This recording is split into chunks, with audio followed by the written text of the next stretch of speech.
ಅರಿವಿರೋಲ್ಲ. 5-6ನೇ ತಿಂಗಳಲ್ಲೋ 7ನೇ ತಿಂಗಳಲ್ಲೋ ಅರಿವು ಬರುತ್ತೆ. ಎಲ್ಲಿಂದ ಬಂತೋ?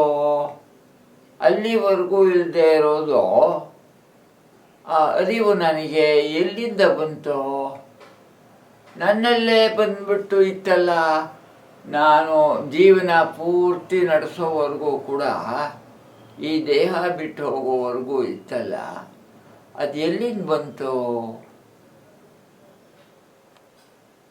ಆ ಚೈತನ್ಯ, ಅದೇ ಪರಮಾತ್ಮ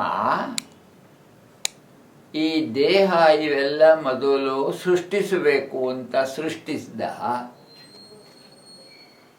ಎಲ್ಲನೂ ಮೊದಲು ಚೈತನ್ಯ ಇರಲಿಲ್ಲ. ಅವನು ಸೃಷ್ಟಿಸಿದಾಗ ಆ ಚೈತನ್ಯ ಬರೋದಿಕ್ಕೆ ಅವನು ಅದರ ಒಳಗೆ ಪ್ರವೇಶ ಮಾಡಿದ ಚೈತನ್ಯ ರೂಪದಲ್ಲಿ. ದಿನನಿತ್ಯದ ಉದಾಹರಣೆ ಕೊಡಿ.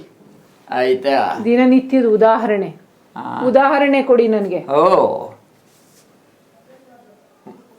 ಈಗ ಕಣ್ಣಿರುತ್ತೆ, ಕಾಣಲ್ಲ ಅಲ್ವೇ ಎಷ್ಟೋ ಜನಕ್ಕೆ. ಅಥವಾ ಒಂದು ವೇಳೆ ನಾವು ಎಚ್ಚರವಾಗೇ ಇದ್ವು ಅಂತ ಇಟ್ಕೊಳ್ಳಿ, ನಮಗೆ ನಮ್ಮ ಎದುರಿಗೆ ಬೇಕಾದಷ್ಟು ಇರುತ್ತೆ, ಯಾವುದು ಕಾಣೋದೇ ಇಲ್ಲ. ನಾವು ಯಾವುದು ಬೇಕು ಅಂತ ಅಂದಾಗ ಕಾಣುತ್ತೆ. ಯಾರು ಬೇಕು ಅಂದವರು?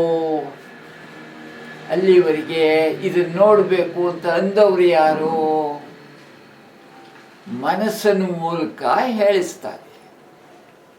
ಯಾವುದೋ ಆ ಚೈತನ್ಯ ಮನಸ್ಸಿನ ಮೂಲಕ ಇದನ್ನು ನೋಡಬೇಕು ನಾನು ಅಂದಾಗ ಆಗ ಕಣ್ಣಿಗೆ ಅದು ಕಾಣುತ್ತೆ. ಎಷ್ಟು ಜನ ಇರಲಿ ಕಾಣಲ್ಲ, ಪಕ್ಕದಲ್ಲೇ ಬಂದು ನಿಂತಿದ್ರೂ ಕಾಣಲ್ಲ. ನೋಡಬೇಕು ಅಂತ ಅಂದಾಗ ಅದು ಕಾಣುತ್ತೆ.